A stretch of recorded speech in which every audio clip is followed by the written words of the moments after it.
This is Jean C. Russell, and today I want to share my reflections about my service learning experiences. At first, I honestly felt nervous. I kept thinking kung ma-successful ba jud ang amo ang voters education, or will I able to pull it through, because kasi nga it's a collaboration with other school, and ever since na-assign me ng voters ed, I've been practicing for 2 weeks more or less, kasi nga I want it to be successful. So as I said, I felt nervous, but at the same time I was so excited to step out sa ang comfort zone, because me personally, I have a little bit fear when it comes to public speaking. So that's why that make na mo po tayo nakapanervous na ako at the same time, kay I am not that confident to face or to speak publicly. But then I realized nga I'm gonna be a future teacher in God's will. So I realized that I have to practice speaking publicly.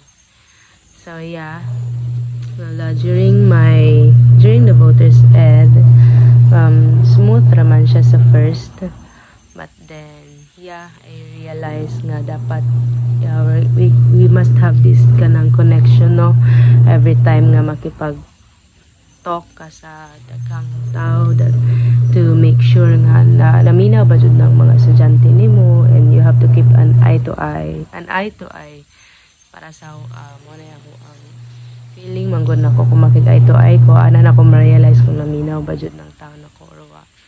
So it was smooth at first, and then okay naman po siya, kay namapwede lang nauna na po. So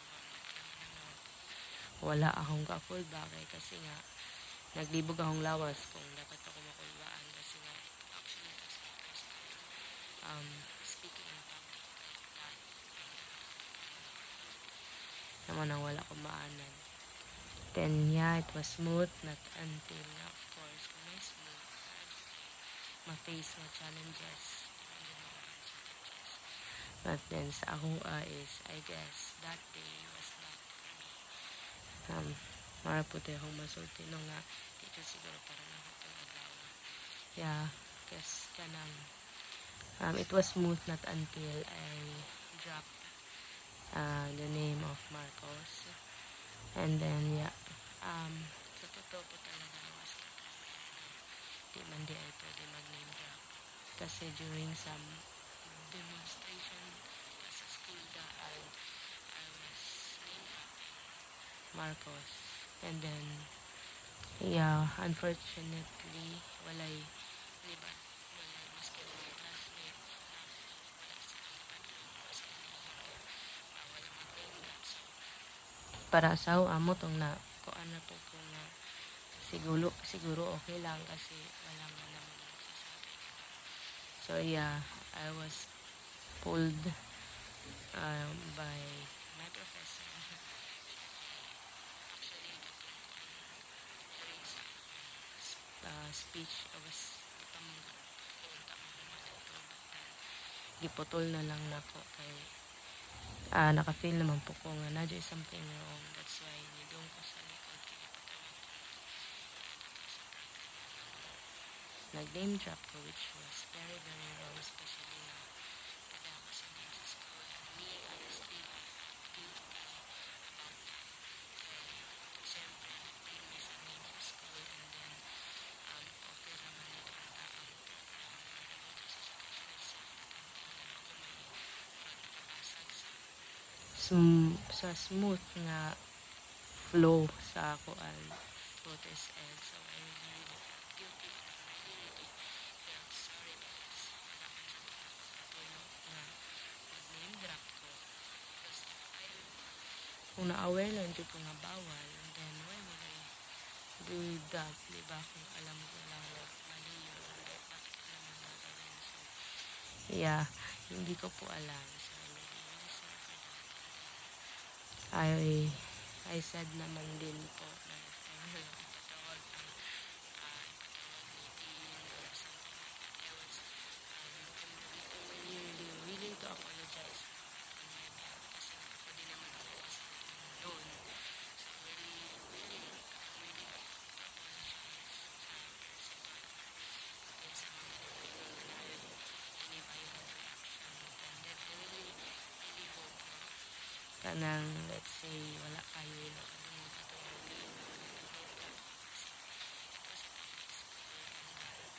public school are under sa mga government.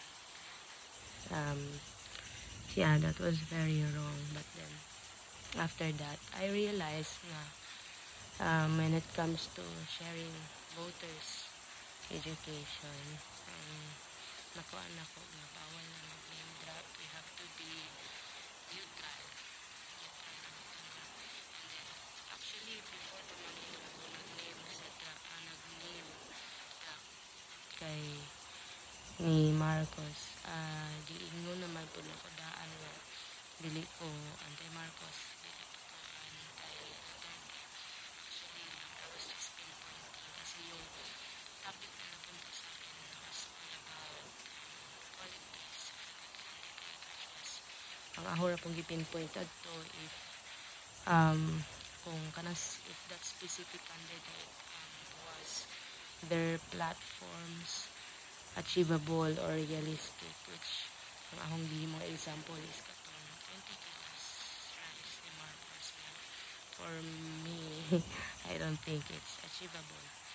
So, murag po ito, murag dito ako ang pinpoint, but then I'm not trying nga mabias. I'm not trying to ana ang platform ni Marcos. It's just that this specific na 20 kilos of rice, I don't think it's achievable and realistic. That's why more po ito nang nauna na ko nga mahimo sa example. Yun na nga mali. So I should have look for another example na neutral na no.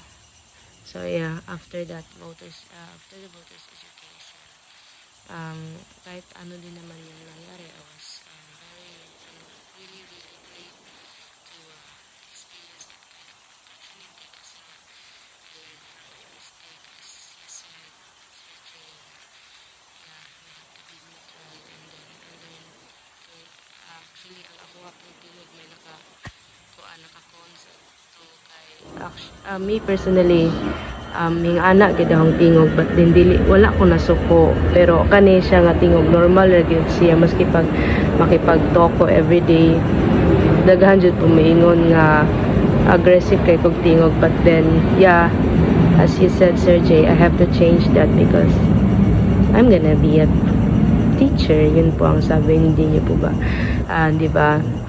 So yeah, I learned from that and I need to be neutral as much as possible. I really thank you din naman for that great opportunity na na-experience na kami after sa pagkakan. Ito nga experience pumunta to first ako and then kanang I learned from my mistakes and I need to practice myself pa more para ma-improve na ako and I will do my best to improve every day. So yeah, thank you.